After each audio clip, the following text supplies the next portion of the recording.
3, 2, 1. Educational creativity চ্যানেলে সকলকে স্বাগত।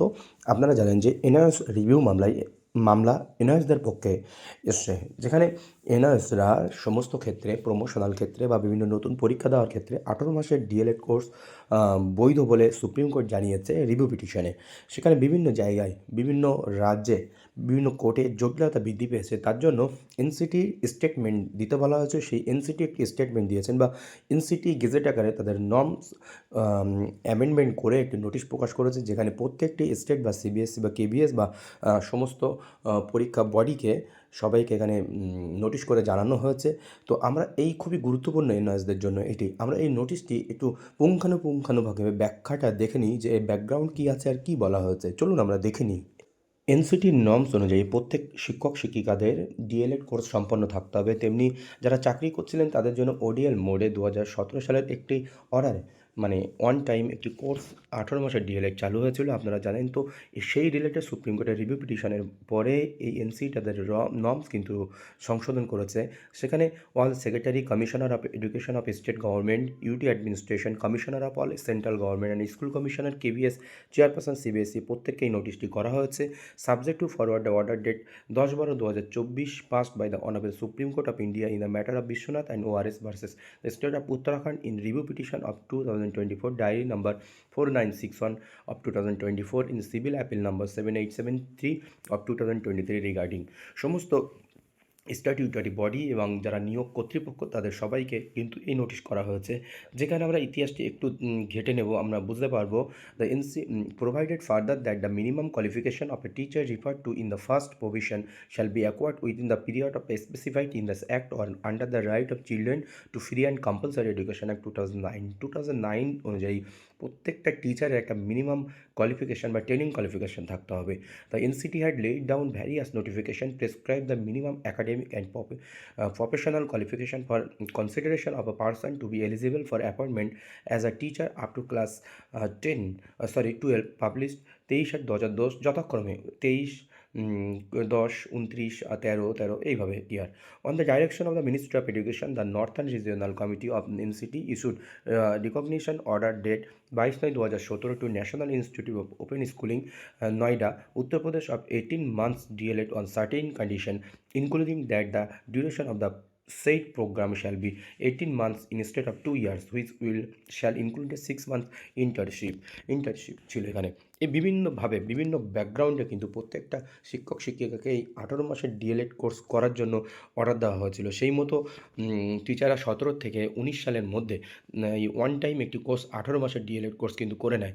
তারপরে এই ডিএলএড কোর্সের যারা করে নিয়েছিলেন সেই সমস্ত শিক্ষক শিক্ষিকা হয় রেগুলার টেট পাস করে তারা রেগুলার ক্যান্ডিডেটের সঙ্গে লড়াই করছিলেন, এমনকি অনেকে চাকরিও পেয়েছে বলে আমরা জানি। সেখান থেকে একটা সমস্যা তৈরি হয়। যারা রেগুলার ক্যান্ডিডেট 24 মাসের ডিএলএড করেছে তারা বলছে কেন 18 মাসের ডিএলএড করে আমাদের সঙ্গে সুযোগ নেবে, সেই নিয়ে একটি জটিলতা কিন্তু বৃদ্ধি পায়।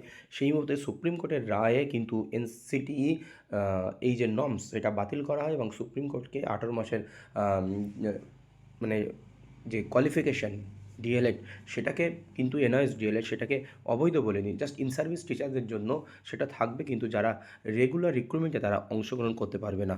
তারপরে বিভিন্ন স্টেট থেকে মামলা হয়, রিভিউ পিটিশনে তাদের আবার জয় হয়।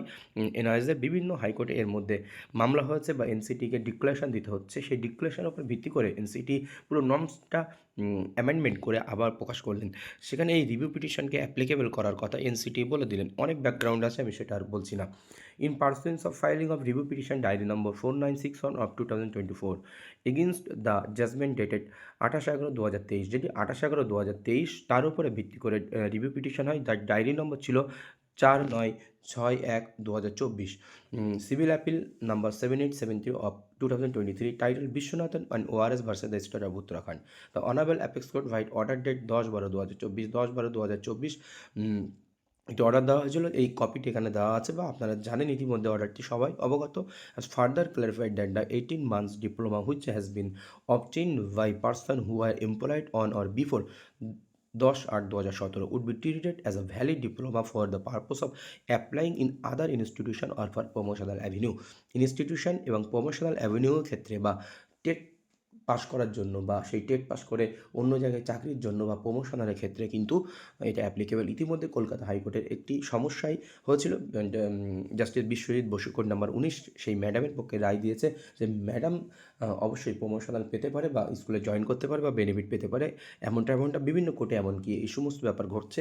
2022 রিক্রুটমেন্ট ওয়েস্ট বেঙ্গলে এই নিয়ে একটি ক্লারিফিকেশন মামলা কিন্তু রয়েছে।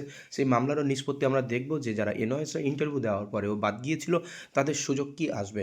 এখন এই রিভিউ পিটিশনের উপরে ভিত্তি করে সুপ্রিম কোর্ট এই ওয়েস্ট বেঙ্গলের উপরে কী ক্লারিফিকেশন দেয় সেটা আমরা কিন্তু দেখার জন্য অপেক্ষা করব।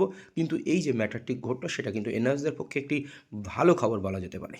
A copy of the order date 10/12/2024 passed by the Honorable Apex Court is hereby circulated for necessary complaints. The issue with approval of the competent authority. এখানে সেই অর্ডারটি এখানে দেওয়া আছে যে যেটি 2023 সালে 28/10/2023 দেওয়া হয়েছিল। তারপরে রিভিউ পিটিশন রিলেটেড সমস্ত অর্ডার কপি এখানে সার্ভ করা হয়েছে। এই হলো এনআরএসদের জন্য একটি ভালো নিউজ এটাই। তো পরবর্তী আপডেটের জন্য আমরা অপেক্ষা করব। আমরা বিশেষ করে ডাব্লিউবি 2022 রিক্রুটমেন্টে ক্লারিফিকেশনের জন্য ওয়েট করব যে এনআরএসরা যারা বাতিল হয়ে গিয়েছিলেন তারা সুযোগ পাবে কিনা। এটার জন্য গভীর অপেক্ষায় আছে প্রায় একাধিক এনআরএস প্রার্থী। তো এইটুকুই আপডেট। আমার চ্যানেলে নতুন হলে অবশ্যই চ্যানেলটি সাবস্ক্রাইব করে বেল আইকনটি প্রেস করে পাশে থাকবেন। ধন্যবাদ।